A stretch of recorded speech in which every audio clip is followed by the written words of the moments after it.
powerful antioxidant. Okay? And natural scavenger ng katawan natin. Alam nyo ba ng isang mulberry na to? Meron siyang hundreds of berries. No? So kung bibilangin natin yan, more than 600 berries yan. Yung isang ganto lang. Sobrang hinog na. Hayaan na lang natin sa mga ibon tsaka sa kuwiti. O ano mga insekto. Ayan, para may food sila. Good morning mga kahalaman. So fruiting season na naman ngayon ng mulberry. No? So yung mulberry na ipapakita ko sa inyo, ito yung mahaba ang bunga na mulberry. Ang tawag dito is Himalayan red mulberry. Ayan, so ito siya. Ayan. So ito yung puno ng mulberry ko sa harapan ng bahay. Ayan. So medyo mainit lang dito kasi alas 8 pa lang ng umaga. Ayan. Ayan. So ito yung puno ng mulberry ko sa harapan ng bahay namin. So ganito kahaba ang bunga niya. Ayan. So ito mura pa to. Ayan. Pero may nakita na rin ako ditong mga hinog na. Ito. Ayan, hinog na to. Pwede na yan. Ito hindi pa masyado. Ayan. Basta nag-red siya na ganyan, hinog na yan. Tapos ayun o, meron dong pulang-pula na. Ayan. So ito parang overripe na siya. Pero pwede na siyang kuhanin. Ayan. So every morning marami ditong ibon. So yun yung kalaban ko. Nangaagaw ng bunga. Ito o, nakuha na nila. Hindi ko alam kung ibon ang nakakuha dito or insekto. Ayan. Nadali na. Pero minsan mga kuwitib, mga langgam, kasi sobrang tamis niya. Ayan. So, ganyan siya. Ayan. So, ngayong season na to, hindi kami nag-prune ng dahon, no? Hindi rin kami nagtanggal ng mga dahon, kasi usually minsan talaga, tinatanggalin yung mga dahon na yan para lumabas yung bunga. Pero this time, ayan, natural siyang nagbunga. Alam niyo yun? Ito pa pala oh. So talagang nagbunga talaga siya ng ano, sarili niya. Ayan, kita nyo. Ayan, hinog na siya. So i-harvest namin mamaya yan para makain namin sa kanang bata. So ayan siya. Ayan. So yung mulberry din pala na to, hindi siya pa pwedeng i-cut mo and then itatanim mo. So napakabihira lang or parang walang nabubuhay. Kasi maraming beses na akong nag-try pero walang nabubuhay. So ang kailangan dito marcot, no? Marcot o kaya grafting. Yung marcot, ito po yung maglalagay tayo dito ng pwedeng lupa or kung ano man na media pwede natin gamitin. Ayan. Para mag-ugat siya. Okay? So yung grafting naman, yun yung sinusudlong. Susudlong mo yan sa rootstock na mulberry din. Ayan. Para ma-hybrid niya siya. Okay? So ayan yung kanyang bunga na maliit na hilaw pa. Ayan, so ito, kunin na natin. Ay, nakita yung insekto, nilalapitan siya ng insekto, no? Ayan, kunin na natin to. Ayan siya.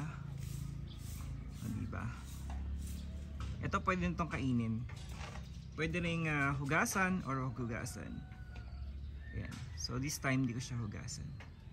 Kasi malinis naman siya eh. Galing sa puno, oh. Fresh from the farm. Yan, so merong bata dito, si my girl. My girl! Ah. Wow, ano to? Ano to? Ang tawag dyan? Ang tawag dito? Ano tawag? Oh, kainin mo na, kainin mo na. Kainin mo na, pakita mo sa mga kahalaman. Ang lasa. Dali, kainin mo na. Nagbabay kasi siya. So ayan, kinakain ng mga bata to. Parang may nakita akong hinog dito. Ito pwede na rin to. Ayan. Yung gantong klase. Pwede na rin siya. Ayan, so dami na palang hinog. Ayan, dami na. Marami na ako nakikita rito. So kukunin na natin siya para hindi tayo maunahan ng mga ibon. Nga lang, medyo mainit dito sa harapan ng bahay. Ayan. So ayun o. Meron doon. Meron dito. Tapos ayun pa pala. Madaming hinog. Kunin na natin. Ayan o. O diba? Tapos dito, marami na din. Kunin na natin. Ito, kunin na natin to. Yan, tikman naman natin yung gantong klase. Parang maniba lang. Ayan. Tikman natin kung pwede na siya. Ayan o. Diba? Ito, hinog na talaga to. Kasi kitang-kita nyo naman. Pag medyo shiny na siya, ayan, nakita nyo, oh, may kuwitib pa. Ibig sabihin, hinog na siya. Okay, pwede nang kainin. Tikman naman natin ngayon. Yan, so, taste test. Yan. Masarap siya. Pero malalasahan mo pa rin yung pagka-green. Alam nyo yun? Yung green taste. Hindi siya sobrang tamis kasi hindi pa siya sobrang hinog. Malutong, narinig nyo? So ito yung maniba lang. Yan. Ito siya.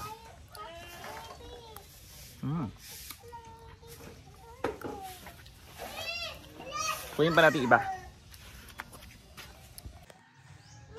Ayan. So ito, red na siya. Ayan. Pwede natin kuhanin. Ayan. Okay. Hindi tayo gagamit ng sungkit kasi madali lang siyang kuhanin. No? Oops! Ay! Ayan. Kita nyo? Okay. Wow! Ito siya.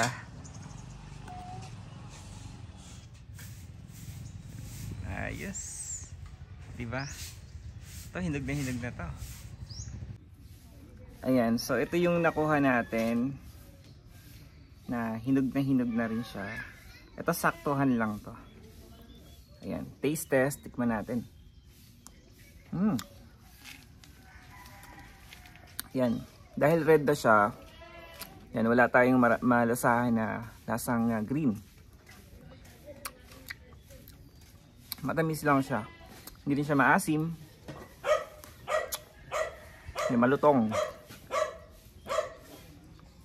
So, alam nyo ba na pag may mulberry kayo sa harapan ng bahay, meron kayong daily dose of vitamins and minerals, no?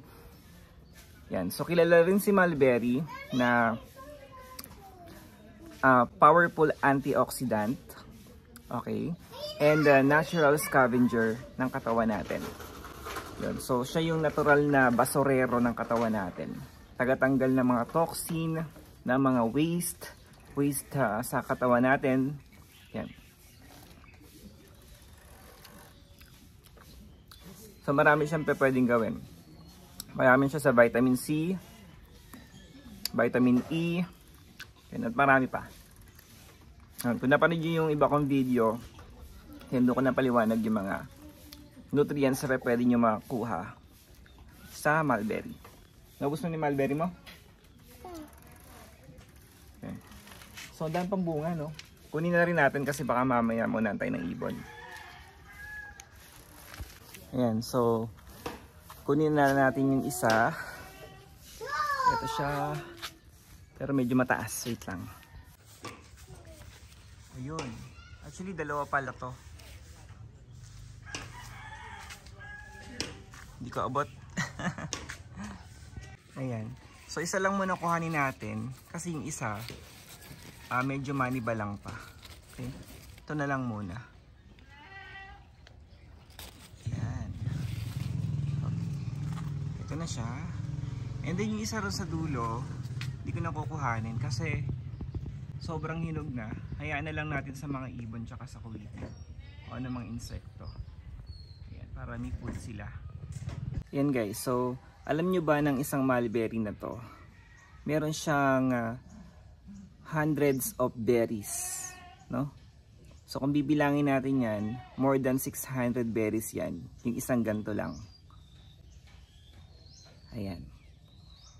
So maraming varieties ng mulberry. Merong white mulberry and meron ding yung kulay black mulberry. Ayan, and then meron ding red na mulberry. Ayan, so ito yung red na mulberry. Okay? Or Morus rubra. Ayan. Mahaba yung kaniyang bunga compare to other mulberries, no? Na maliit lang yung bunga. Ayan. So, marami siyang health benefits. Kagaya ng pwede niyang i-improve yung skin tone natin.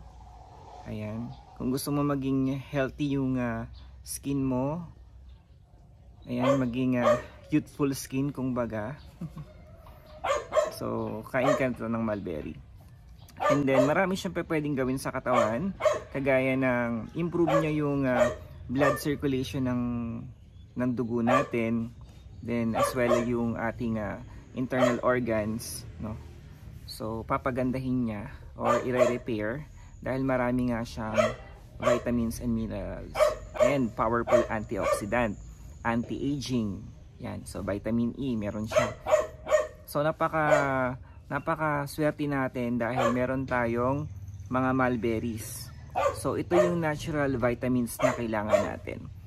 So iba pa rin yung iniinom natin na daily vitamins, no? So ito, natural siya. Okay? So pag kumain ka nito every day, so nabibigyan mo ng support yung katawan mo.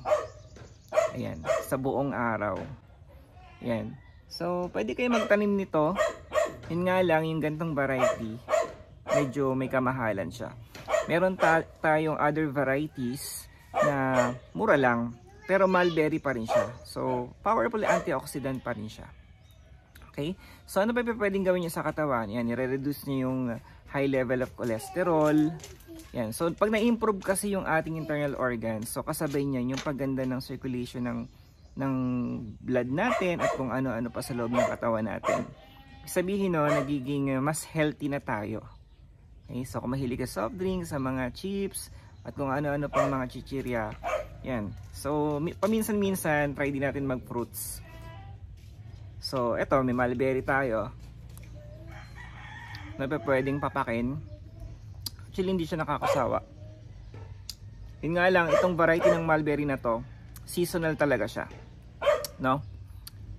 Hindi siya kagaya ng ibang mulberry na continuous yung pagbibigay ng fruits. So, kagaya nga nasabi ko kanina, this time, hindi ko pinilit magbunga ang mulberries natin. So, nagbunga siya dahil season ngayon ng mulberry. Yan, between March, April, May. Yan, pag gantong summer, ito yung best season ng mulberry. Yan. And then, ang mulberry, akala ko dati, nabubuhay siya sa mga malalamig na lugar, sa ibang bansa. Alam niyo yun? Akala ko ano siya yung hindi mabubuhay sa Pilipinas, no? So yun, na-amaze ako na kaya pala makabubuhay dito sa Pilipinas ng mulberry. And mula sa isang mulberry na meron ako, ngayon marami na akong varieties ng mulberry. Yan. And ngayon na-enjoy ko na yung mga fruits niya, even dito sa harapan ng bahay namin. Yan. May mulberry din dito. So ginagawa namin siyang shade kasi nga sobrang init sa lugar namin. Yan. Okay, may mga bunga na rin siya. So ayun, hindi pala kailangan ng sobrang lamig na lugar para mabuhay ang isang mulberry. Ayan. So kung meron kang bakuran, pwede sa drum, pwede sa paso.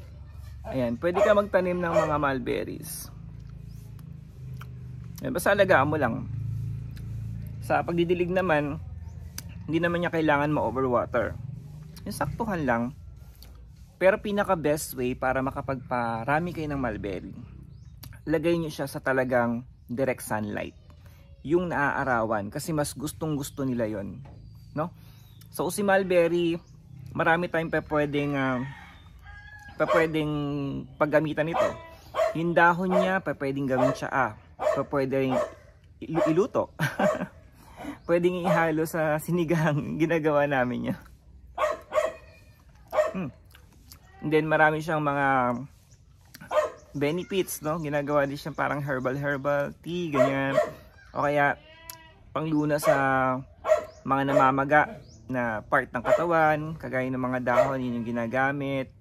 So marami siyang mga benefits, no? Ewan ko lang kung yung pati yung sanga or yung balat ginagawa ding pang relief. Masarap. Tapos ito pala. Itong variety ng mulberry naman na to. Ito pwedeng sanga, no? Pwedeng sanga gamitin para tumubo. Pero yung variety na to, yung hawak ko, yung mahabang mulberry, hindi mo siya pwedeng i-cut yung sanga tapos itatanim mo. Yan. So marami kasi tayong mga subscribers and followers na nanghihingi or bumibili ng sanga. Sayang ang pera nyo guys. So kayong bibili ng sanga o kaya ng tawag doon? Ng mismo sanga. Yun. Hindi siya talaga mabubuhay. Kailangan nakamarkot ito o nakagrap. Ayan. So bili na rin kayo sa mga legit seller kagaya ko. Ayan. Bibenta rin ako niyan. Para alam natin yung variety talaga na makukuha natin. Talagang legit na variety na hinahanap natin. Kagaya ng Himalayan Red Mulberry. Tapos may White Mulberry Long. Ayan. Then meron din tayong mga Alfonso variety. Ito pinakamadaling alagaan. Yan. So yun lang. So thank you for watching. I hope na enjoy niyo yung mga video na ginagawa ko. And don't forget to subscribe. And share niyo na rin yung video na to. So gagawa po ulit ako ng mga video sa mga susunod na araw about mulberry. And so thank you for watching. Bye bye.